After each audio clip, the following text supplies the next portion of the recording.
Okey, baiklah untuk sesi yang kedua ini, saya ingin berkongsi dengan ibu-ibu semua. Sebenarnya kenapa anak-anak ni masih lagi belum bersedia menulis, masih lagi dikatakan malas untuk menulis, tak suka, tak ada tertarik pun nak menulis. Sebenarnya menulis ini kita tak boleh terus bagi pensel, pen, untuk anak menulis. Ia bukan satu kemahiran yang terus-terusan anak pandai menulis. Bukan. Ia adalah satu kemahiran di mana ibu-ibu, guru-guru kena develop dulu. Skill menulis adalah daripada motor halus anak-anak. Motor halus ini adalah berkaitan dengan otot-otot kecil yang berada di jari jemari anak-anak.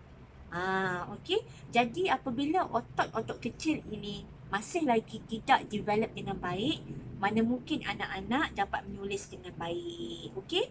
Jadi macam mana sebenarnya kita nak bantu anak-anak kita ini supaya mereka boleh menulis dengan baik, suka menulis, dan mereka tidak akan lari daripada aktiviti menulis.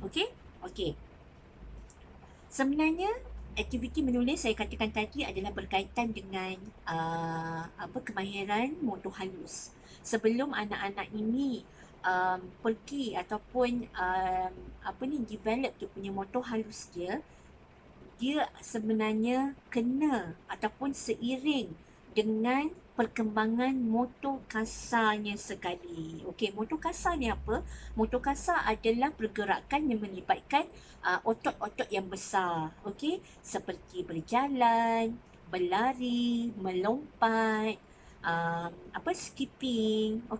Jadi apabila otot-otot besar ini bergerak, otot-otot kecil dalam masa yang sama juga akan develop. Jadi ibu-ibu kena faham, anak-anak yang menulis ini dia bukan kadang-kadang bukan sebab dia tak nak menulis, bukan dia sebab tak suka menulis, tapi dia belum bersedia lagi menulis. Otot dia masih belum develop lagi untuk dia pegang pensel dengan baik. Jadi macam mana kita nak bantu anak kita ni? Jadi sebenarnya dia ada step dia yang tertentu. Jadi ketika anak itu membesar pada umur bila bayi tu dia dah start tegakkan kepala contohnya, dia berguling, dia meniarap, dia melunjur dan macam-macam lagi pergerakan. Ini adalah gerakan-gerakan awal untuk anak-anak pergi kepada perkembangan yang seterusnya. Jadi ini semua ibu-ibu kena concern, kena alert. Jadi dia ada tak meniarap, dia ada tak tegakkan kepala, dia ada tak merangkak.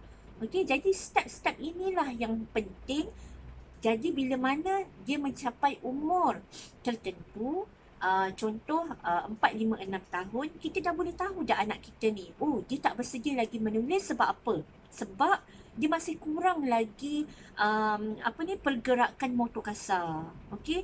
Jadi pada umur sebenarnya 4, 5, 6 tahun, kalau kita nak ukur ataupun measure dia punya kemahiran menulis dia, kita tengok kepada perkembangan fizikal anak tersebut. Adakah cukup dia mendapat pendedahan kepada aktiviti motor kasarnya.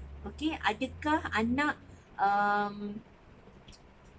dapat peluang untuk pergi ke playground, dapat peluang untuk bermain bola, dapat peluang untuk memanjat, berlari, skipping, semua tu. Jadi ini amat penting sebab kita kadang-kadang benda ni yang kita tak nampak.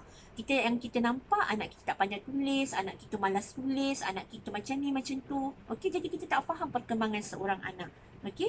Jadi kat sini kita dah nampak kan apa yang dapat membantu anak-anak kita itu menulis dan develop dia punya motor halus dia adalah dengan memperbanyakkan lagi gerakan-gerakan.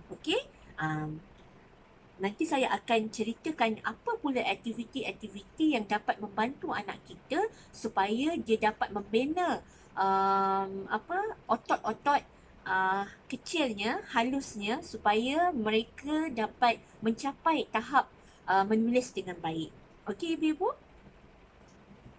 Boleh.